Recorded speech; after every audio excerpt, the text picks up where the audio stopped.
کوئی کھڑے نہیں ہوئے۔ پھر آپ صلی اللہ علیہ وسلم نے ظہر کی نماز پڑھائی۔ پھر ظہر کے بعد یہی اعلان کیا کہ اے لوگوں، اے صحابہ، آج جس کا بھی قرضہ ہو یا کوئی زیادتی ہو یا کوئی معاملہ ہو، آج ہم سے صلح کرا لے یا ہم سے لے لے۔ اگر کسی کے اوپر ہم نے ایک تھپڑ بھی مارا ہے تو آج آئے اور ہمیں تھپڑ مار کر اپنا بدلہ لے۔ تو ایک صحابی کھڑے ہوئے، ایک صحابی کھڑے ہوئے اور انہوں نے کہا کہ یا رسول اللہ، ہمارا 3 روپیہ آپ کے اوپر ہے، یعنی 3 درہم آپ کے اوپر ہمارا قرض ہے۔ تو آپ نے پوچھا کہ کیسا ہے، کب لیا تھا، کس کے لیے لیا تھا، تاکہ بتاؤ ہم بھی سمجھیں۔ تو وہ صحابی نے کہا کہ آپ کے پاس ایک سائل آیا تھا، ایک مانگنے والا آیا تھا، آپ کے پاس اس وقت پیسہ نہیں تھا، آپ نے کہا تھا کہ تم اسے دے دو۔ تو ہمارے پاس اس وقت 3 درہم تھا، ہم نے اس سائل کو 3 درہم دیا تھا، وہی قرض آپ کے اوپر ہمارا ہے۔ اب دیکھیے دونوں جہاں کے بادشاہ، وہ جو دوسروں کے لیے سفارش کرنے والے، جو دوسروں کا سفارش کر کے جنت میں داخل کرانے والے، تمام امتی کو سفارش کرنے والے، ایسا شخص کہہ رہے ہیں کہ مجھے کل قیامت میں حساب دینے کی طاقت نہیں ہوگی، اس لیے آج ہم سے بدلہ لے لو۔ اور اس وقت آپ صلی اللہ علیہ وسلم کو 3 درہم دینے کے لیے بھی پیسہ نہیں، جو سارے عالم کے بادشاہ ہیں ان کو 3 روپیہ دینے کے لیے طاقت نہیں ہے، حالانکہ ان کے گھر میں تیل چلانے کے لیے بھی نہیں ہوتا تھا۔ آج ہم اور آپ یہی سمجھتے ہیں کہ ہم کسی کا پیسہ لے کر کھا لیں، یہی ہمارے لیے فائدہ ہے، اور اس سے ہم بہت ہی خوشی کے ساتھ، یا کوئی کسی دکان کا ہم راشن لے لیتے ہیں یا کوئی چیز خرید لیتے ہیں اور وہ دکاندار آپ سے پیسہ بھول جاتا ہے تو آپ سمجھتے ہیں کہ ہم بہت بڑے کامیاب ہو گئے۔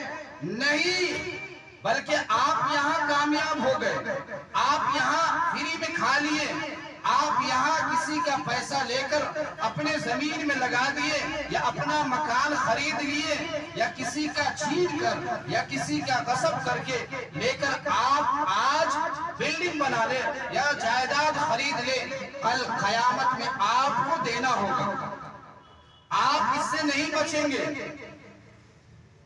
وہ بلکہ آپ کا نفع نہیں ہے، جس نے دیا ہے وہ شخص بھول گیا ہے یا آپ نہیں دے رہے ہیں تو اس کے لیے نفع ہے کہ کل قیامت میں وہ شخص مطالبہ کرے گا۔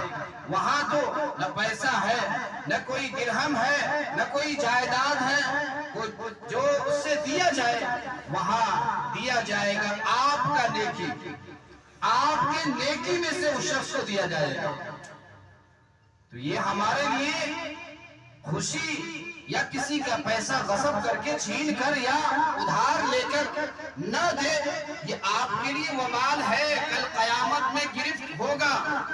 جب تک وہ شخص معاف نہ کر دے اس وقت تک یہ معاف نہیں ہوگا۔ یہ معاملہ بندے کا ہے، بندہ جب معاف کرے گا جب ہی معاف ہوگا۔ اللہ کا معاملہ اللہ معاف کرے گا۔ اگر نماز میں کمی ہوگی، روزہ میں کمی ہوگی یا حج میں کمی ہوگی، یہ اللہ کے اوپر ہے، یا اللہ معاف کر سکتے ہیں۔ لیکن بندے کا جو معاملہ ہے، کسی کو ہم نے مارا ہے، کسی پر ظلم کیا ہے، کسی کا زمین ہڑپ لیا ہے یا کسی کا کوئی چیز چھین لیا ہے، یہ بندہ جب تک معاف نہیں کرے گا اس وقت تک معاف نہیں ہوگا۔ لاکھ کوشش کر لے اس وقت تک معاف نہیں ہوگا۔ دونوں عالم کے بادشاہ ہیں، ان کی یہ فکر کہ ہم کل قیامت میں اس کا حساب نہیں دے سکتے۔ آج ہمارے لیے کوئی خوشخبری بھی نہیں ہے کہ ہم جنت میں جائیں گے، ہمارے لیے کوئی بشارت نہیں ہے، پھر بھی ہم ہر وہ گناہ کرتے ہیں، ہمارے پاس گناہ کا اڈا ہے، ہم ہر برائی، ہر ناجائز کام کرتے ہیں۔